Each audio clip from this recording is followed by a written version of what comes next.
Hi everyone, thanks for checking back into another episode of Stats All Day with Dr. O'Day. Today we're going to be taking a look at how to use Jamovi to run a t-test to compare two independent groups, so an independent samples t-test, and we're going to try to tackle this in about 2 minutes. So before I get started, I want to make sure please hit that like and subscribe, leave a comment below if there's any content that you'd like to see coming up, or if you have any questions. It really helps support the channel. So with that being said, I've got a data file here, and in this data, we're examining, do strict or lenient abortion laws predict greater support for those laws, so greater perceptions of the laws as appropriate. So to run an independent samples t-test, I'm going to come up here to t-tests on the top left, and I'm going to click independent samples. Now, in this study, we manipulated the laws as being restrictive or lenient, so legal or illegal toward abortion, and then we measured participants' attitudes toward those laws maybe as appropriate. Now, I'm going to ask for the effect size so that I know how big this effect is. And I'm also going to ask for the descriptives here so that I'm able to actually see the means and the standard deviations associated with that. So now we have our stats over here. Jamovi's nice. It immediately shows us those. I'm going to go ahead and clip that out and paste that into Word so that we can see that a little bit easier. I can blow this up just a little bit more for you. So I'm going to paste that in, and I have a write-up here now. There was a significant effect of laws on how appropriate participants perceive the laws to be.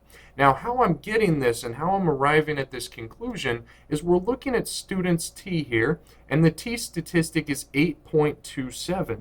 Now, anything over about a 2 or a 3 is going to probably be significant here, depending on the number of people in your study. And you can see here, this is where I reported that. So T with 292 degrees of freedom is equal to 8.27, and sure enough, the p-value associated with this is less than 0.001.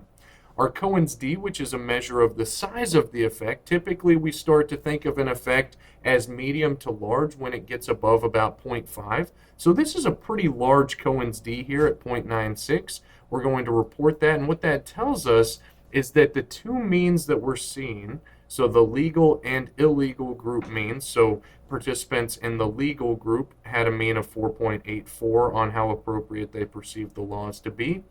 And the illegal group, meaning that abortion was illegal in the country that participants were evaluating, they perceived the laws to be less appropriate at 3.10. And these two means were different at a value of 0.96, meaning that they were almost one full standard deviation apart from one another. So it does seem like people, so now I'm finishing this out, specifically our results showed that participants perceived the legal laws to be more appropriate than the illegal laws toward abortion. And you'll also notice that I also included a 95% confidence interval here for that difference. You can just ask for that right here, the mean difference and a confidence interval around this.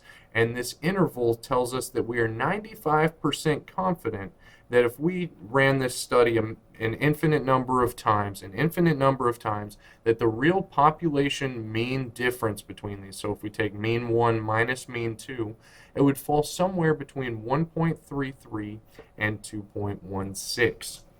So this is how we interpret and run an independent samples t-test in just a couple of minutes. If you have any questions, please put them below. Again, make sure to hit that like and subscribe. Leave a comment. It really, really helps get this out there and help more people. So have a great rest of your day, and let me know if there's anything you'd like to see coming up.